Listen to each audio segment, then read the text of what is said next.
बिस्मिल्लाहिर्रहमानिर्रहीम। BNN के साथ मैं हूँ आलिया नसीर और इस वक्त मेरे साथ मौजूद हैं जो शख्सियत वो किसी तारुफ़ के मोहताज नहीं है, माहिर तालीम है। अपनी सारी ज़िंदगी उन्होंने तालीम के लिए लगा ली है। मेरे साथ इस वक्त मौजूद हैं सदर हैं PSN के और जनाब डॉक्टर अफजल बाबर साहब। इनसे सवालात करेंगे जो गुज़श्ता जो तालीम के हवाले से जो नुकसानात हुए हैं कोरोना के दौरान तालीमी इदारों को, इसके अलावा स्टूडेंट्स की तालीम पर जो हर्ज पड़ा है कोरोना की वजह से।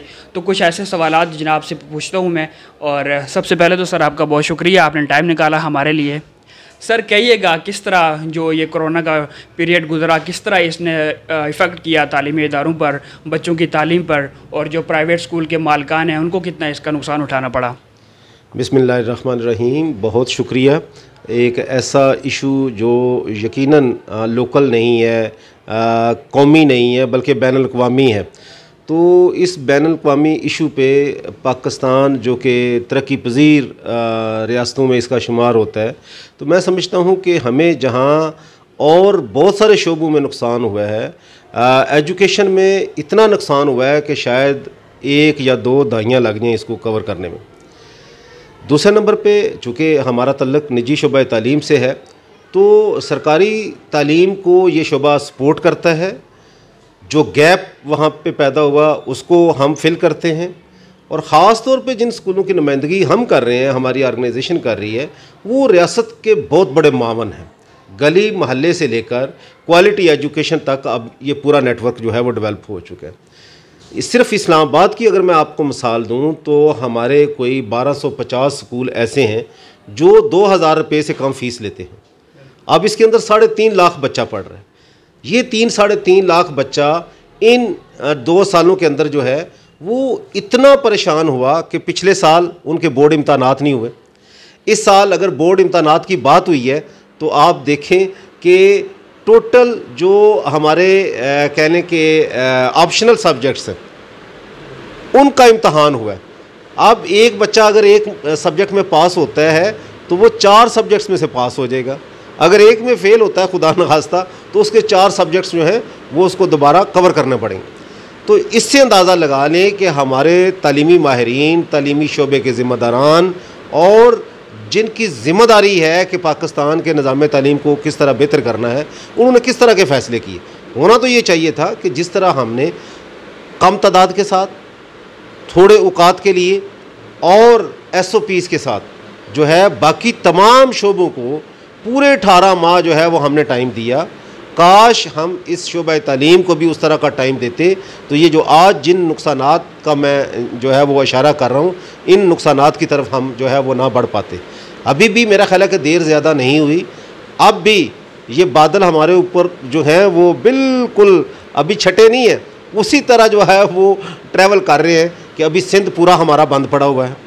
बाकी जगहों पे भी जो अभी लेटेस्ट मीटिंग हुई है वज़राए तालीम की, वो कहते हैं कि जी 25 अगस्त को हमने फिर जो है बैठक लगानी है। तो ये हेल्थ एडवाइज़री अपनी जगह पे हम उसके मुखालिफ नहीं है, लेकिन एजुकेशन की एडवाइज़री जो है वो स्टेक होल्डर के बगैर हेल्थ एडवाइज़री को ही बेस बना के दरसगाहें बंद कर देना, ये नस्ल को तबाही की तरफ लेकर जाने की मैं समझता हूँ निशानदेही। और अभी आप देख लें, आप चूँकि ख़ुद एक मीडिया पर्सन है, तो पिछले कोई 1 माह के केसेस उठा के देख लें आप, वो जो रिपोर्ट हो रहे हैं वो 4-5 साल के बच्चों और बच्चियों से लेकर यूनिवर्सिटी तक की जो इखलाकी बुराइयां हैं वो इन 18 माह में इतनी डेवलप हो चुकी हैं कि हम दुनिया के सामने वो बुराइयां जो हैं वो बयान नहीं कर सकते, इस तरह की जो हैं हो रही हैं। तो मैं समझता हूँ कि हमें जो है वो ख़ास तौर पे ये सेक्टर जिसने रियासत के पैसे बचाए हैं, रियासत का मावन है और अपने बच्चों को अपनी मदद आपके तहत जो है वो म्यारी तालीम दे रहे हैं, इनका ख़ुसूसी तौर पे ख्याल रखना चाहिए। बिल्कुल, जैसे कि आपने कहा कि ये रियासत के मुआविन है, तो हर बच्चे तक तालीम पहुंचाना ये रियासत की ज़िम्मेदारी है। लेकिन प्राइवेट स्कूल्स, प्राइवेट इदारे जितने भी हैं ये हुकूमत के मुआविन बने हुए हैं, हुकूमत का काम अपने वो हिसाब से लेकर आगे चल रहे हैं। लेकिन क्या आप समझते नहीं है कि जिस तरह से ये कोरोना के पीरियड के दौरान प्राइवेट स्कूल के साथ ज़्यादती की जा रही है, ना तो टीचर्स के लिए कोई फ़ंड दिया जा रहा है, ना स्टूडेंट्स को लिए कोई ऐसी सहूलत दी जा रही है कि वो अपनी तालीम हासिल कर सकें, तो आप क्या समझते हैं? मतलब रियासत की ज़िम्मेदारी एक इदारा अगर वो कर रहा है तो रियासत को चाहिए नहीं कि उसके साथ भी शफ़क़त वाला मामला करे, उनके मसाइल को भी समझे, उनके मसाइल को भी तरजीह बुनियादों पर रख कर उनका हल निकाला जाए?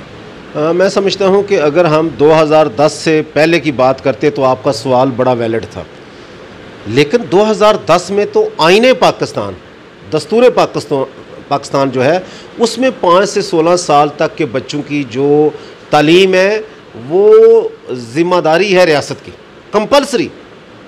राइट टू एजुकेशन जो 25A है वो अब आइन का हिस्सा बन चुका है। 73 से लेकर 2010 तक हर हुकूमत, वो सूबाई हो या मरकज़ी हो, वो गुंजाइश निकाल सकती थी कि आइन पाकिस्तान उनको कहता था कि जल्द अज जल्द हम ये करेंगे, जिस तरह बाकी लालीपाप दिए जाते हैं। अब 2010 में 18वीं तरमीम में एक शुगर कोटेड फार्मूला आइन का हिस्सा बन चुके हैं कि 5 से 16 साल का हर बच्चा, वो इस्लामाबाद का है, वो पंजगूर का है, वो कराची का है, किसी गोट का है, वो रियासत ने उसको मुफ्त और लाजमी तालीम देनी है। लेकिन हमारे यहाँ क्या हुआ है कि वो कहते हैं कि सिर्फ सरकारी तालीमी इदारों में जो बच्चा आएगा उसको किताब हम फ्री दे देंगे, उसकी फ़ीस नहीं लेंगे। मैं समझता हूँ कि ये एक बहुत बड़ी नाइंसाफ़ी है। सरकारी तालीमी इदारे तो पिछले 25 साल से बने ही नहीं है। मज़ीद हम बाराकों की मिसाल लेते हैं, वही इदारे जो 25 साल पहले थे आज वही हैं।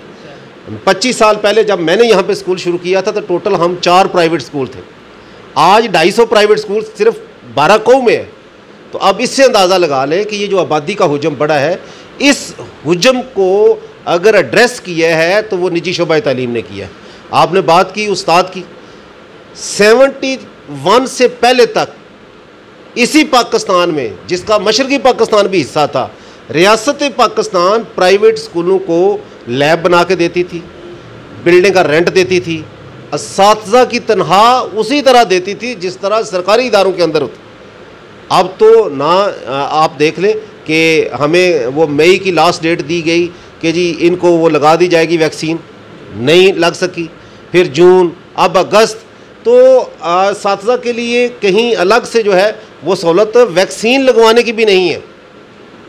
बिल्कुल। अब आपने बात की कि टीचर्स को जो फैसिलिटी मगरिब के ममालिक में, बाहर के ममालिक में हम लोग देखते हैं कि टीचर्स को एक बहुत बड़ा मुकाम दिया जाता है, मर्तबा दिया जाता है, लेकिन उसके बरक्स जब हम लोग पाकिस्तान में आते हैं या फिर भारत और जो मज़ाफ़ात हैं हमारे, तो यहाँ पर टीचर्स को उस तरह की वो इज़्ज़त नहीं दी जाती, उस तरह की अहमियत नहीं दी जाती। तो आप क्या समझते हैं कि मगरिब में और हमारे इस माशरे में ये क्या फ़र्क है कि टीचर्स को वहाँ पर इज़्ज़त दी जाती है, यहाँ पर नहीं दी जाती? तो आपने अपने करियर में इस चीज़ को क्या पाया कि ये क्या वजह हो सकती है? मेरा ख्याल है कि मगरब को अगर हम छोड़ भी दें तरक्की याफ्ता को, तो जो तरक्की पजीर ममालिक हैं उन्होंने भी अपने तरक्की के जो अशारिये हैं वो बेहतर उस्ताद को इज़्ज़त देकर की हैं।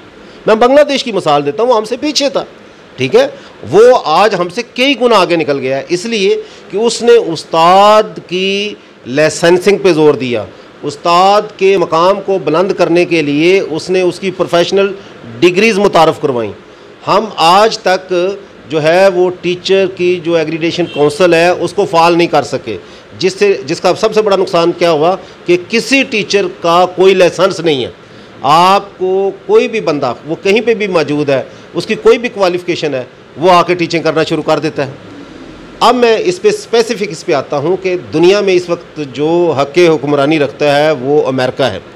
अमेरिका का आइन ये जो है वो इजाज़त देता है, वहाँ पे जो उसका सदर है, प्रेसिडेंट, जो सबसे बड़ी पोस्ट है, अगर सदारत का टर्नओवर पूरा करने के बाद एक फ़र्द अपनी ज़िंदगी गुजारना चाहता है तो वो कोई कारोबार, कोई शोबा नहीं अपना सकता, पाबंदी है उसके ऊपर, सिवाय इसके कि वो टीचिंग कर सके। अब अंदाज़ा लगाएं कि तरक्की याफ्ता अक़वाम में से जो दुनिया की हुक्मरानी करने वाला ख़ित्ता है, वो प्रेसिडेंट ऑफ अमेरिका की रिटायरमेंट के बाद उसको हक़ देता है कि वो सिर्फ़ टीचिंग कर सकता है। और वो टीचिंग क्यों कर सकता है कि वो दुनिया को, जो उसने दुनिया से लर्न किया है, वो अपनी यूनिवर्सिटीज़ के स्टूडेंट को बता सके। आप मुझे बताएं कि हमारा कोई पार्लियामेंटेरियन, हमारा कोई अशराफिया का बड़ा जो है, हमारा कोई इस्टेब्लिशमेंट का बड़ा जो है, आज तक उसने अपनी रिटायरमेंट के बाद किसी यूनिवर्सिटी में पढ़ाने की कोशिश की नहीं की। तो हमारे यहाँ तो टीचिंग सबसे नेगलेक्टेड जो है वो एरिया बना दिया गया है। तो जब इतना आप महरूम कर देंगे एक शोबे को, तो फिर क्या होगा कि एक तरफ आपके 15 से 20 लाख सरकारी असातिज़ा जो हैं उन्होंने 18 महीनों में घर में बैठ के अरबों रुपए गवर्नमेंट के जो हैं वो तनख्वाह की मद में लिए हैं। दूसरी तरफ जो हमारे असातिज़ा हैं वो अपनी नौकरियों से भी फारग हो गए, जो इनको पॉकेट मनी मिलता था वो फीस ना आने की बुनियाद पे वो भी नहीं मिला। तो ये इतना बड़ा तजाद जब रियासत के अंदर होगा एक शोबे के अंदर, तो मैं समझता हूँ ये भी एक तनज़ली की बहुत बड़ी वजह है। एक सर जो है बहुत इंपॉर्टेंट क्वेश्चन है कि एक निसाब एक कौम, तो ये जो अब पंजाब के अंदर राइज होने जा रहा है, इस बारे में आप क्या कहेंगे? ये कितना किस तरफ ये बेहतरी आ सकती है? वाकई एक कौम बन सकती है एक निसाब से, या फिर इसको इम्प्लीमेंट करना कितना मुश्किल होगा?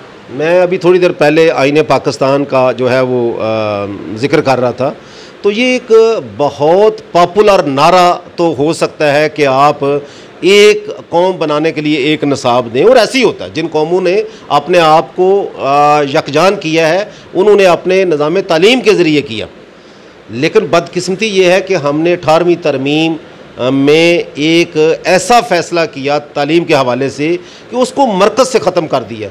दुनिया में 28 ममालिक ऐसे हैं जो फेडरेशन स्टाइल पे चल रहे हैं, जहाँ उनकी इकाइयाँ सूबे हैं, जिस तरह हमारा है, पाकिस्तान भी है।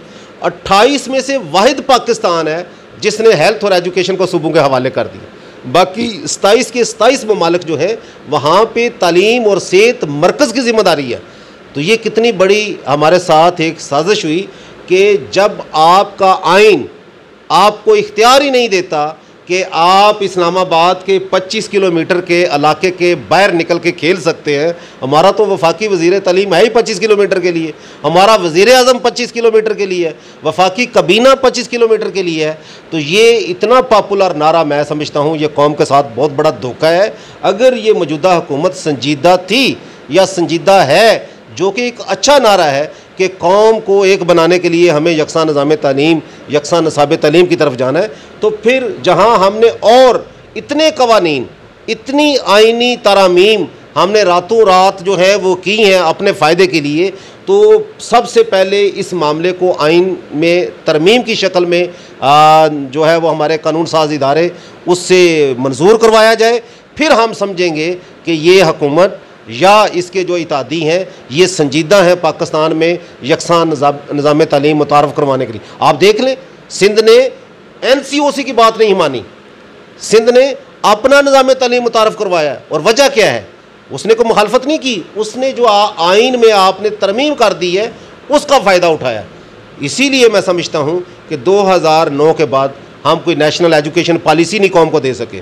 2009 के बाद हम कौम को कोई एजुकेशन रिफॉर्म्स का प्रोग्राम नहीं दे सके। तो मेरी एक दरख्वास्त है आपके चैनल की वसातत से कि हमारे वो तमाम अफराद, तमाम शहरी, किसी भी पॉलिटिकल पार्टी से उनका तल्लुक़ है, वो अपने अपने पार्लियामेंटेरियन के ऊपर ये दबाव डालें, और हमें भी एज एजुकेशन से वाबस्ता अफराद की शक्ल में उनके ऊपर दबाव डालना होगा कि जो भी हुकूमत अब हमारे पास वोट लेने के लिए आए, जो भी फ़र्द आए, जो भी पार्टी आए, हम उनको कहें कि ये जो 2010 में एक ज़्यादती की गई हमारे एजुकेशन सिस्टम के साथ, इसको मरकज़ में कुछ चीज़ें, जैसे आप देखें कि आपका असेसमेंट का निज़ाम जो है वो एक जैसा होना चाहिए।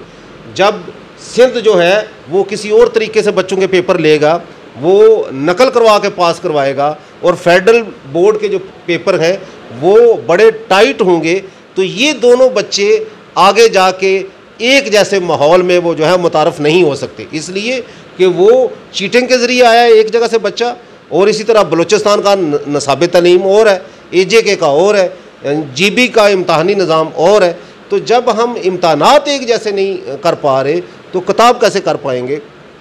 मेरी दरख्वास्त यही है कि हमें पाकिस्तान के 22 करोड़ आवाम को अब अगले इलेक्शन में धरना नहीं देना, एहतजाज नहीं करना, लॉन्ग मार्च नहीं करना। अगर करना पड़े तो पाकिस्तान के निज़ाम तालीम के लिए करना होगा कि इसको यकसा बनाने के लिए, क्वालिटी का बनाने के लिए, और जो हमने 2030 के सिग्नेटरी हैं उस पे उसके अहदाफ हासिल करने के लिए हमें एक मुहिम चलानी होगी कि पाकिस्तान को एक जैसा निज़ाम तालीम चाहिए, और तब जाके हम दुनिया में जो है वो बानियान पाकिस्तान के ख्वाब के मुताबिक इसकी तामीर भी कर सकेंगे और नस्ल को उस पैराए पे तैयार भी कर सकेंगे।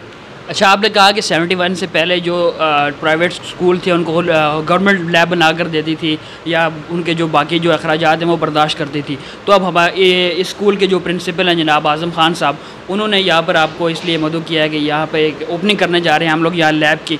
तो इस बारे में क्या कहेंगे, कितना ज़रूरी है प्राइवेट स्कूलों के पास ये लैब वगैरह होना, जिससे बच्चे प्रैक्टिकल कर सकें? किताबों से तो हर जगह पढ़ा जा रहा है, लेकिन ये बच्चों के लिए कितना ज़रूरी है कि वहाँ पर उनके लिए लैब मौजूद हों जहाँ पर वो प्रैक्टिकली उन चीज़ों को समझ सकें जो वो किताबों के अंदर पढ़ रहे हैं? ये आपका बड़ा अहम सवाल है कि पूरी दुनिया में अब जो तालीम का सेटअप है वो मुशाहिदे के ज़रिए ज़्यादा जो है वो कामयाब है, बल्कि थर्ड वर्ल्ड के अंदर भी जो है वो प्रोजेक्ट लर्निंग है। वहाँ पे प्रॉपर जो साइंस की तालीम है वो कंसेप्ट बेस्ड है। लेकिन हमारे यहाँ बदकिस्मती है कि आप सरकारी इदारों से लेकर निजी इदारों तक, चूँकि जब प्रैक्टिकल करवाया नहीं जाता उसके नंबर जो है वो स्वाबदीदी इख्तियारात के तहत दिए जाते हैं बच्चों को। वो बच्चा कहता है कि जी वो मुझे तो मेरे प्रिंसिपल ने या मेरे टीचर ने इम्तहानात के दौरान जो है वो प्रैक्टिकल के नंबर वैसे ही ले देने हैं, तो वो कैसे प्रैक्टिकल करेगा? तो मैं सबसे पहले तो इस इदारे के सरबराह को, जो हमारा नौजवान साथी है, उसको मुबारकबाद भी देना चाहता हूँ कि उसने अपने बच्चों के लिए जिस लैब का आज हम इफ्तिताह करने जा रहे हैं इस पे जो इन्वेस्टमेंट की है, मैं समझता हूँ कि ये इसका बहुत बड़ा कंट्रीब्यूशन है। दूसरे नंबर पे इन बच्चों को भी मुबारकबाद देना चाहता हूँ कि ये कितने खुशकिस्मत बच्चे हैं कि उनका उस्ताद जो है, उनका जो प्रिंसिपल है, वो उनके लिए उनकी जो साइंस की तालीम है उसके प्रैक्टिकल वो इस इदारे के अंदर करवाना चाहता है, जितनी भी उसकी जो है सरमायाकारी इस पे हुई है। एक और बड़ी अहम बात जिसकी तरफ आपने निशानदेही की, मैं समझता हूँ कि अगर हमने साइंसी अलूम के अंदर तरक्की करनी है तो जिस तरह पूरी दुनिया में साइंस सब्जेक्ट्स 50% उनकी थ्योरी होती है, 50% प्रैक्टिकल होते हैं, जब तक उसकी असाइनमेंट थ्रू प्रैक्टिकल अप्रूव्ड ना हो, मैं समझता हूँ कि उसके थ्योरी के नंबर उसको नहीं मिलने चाहिए।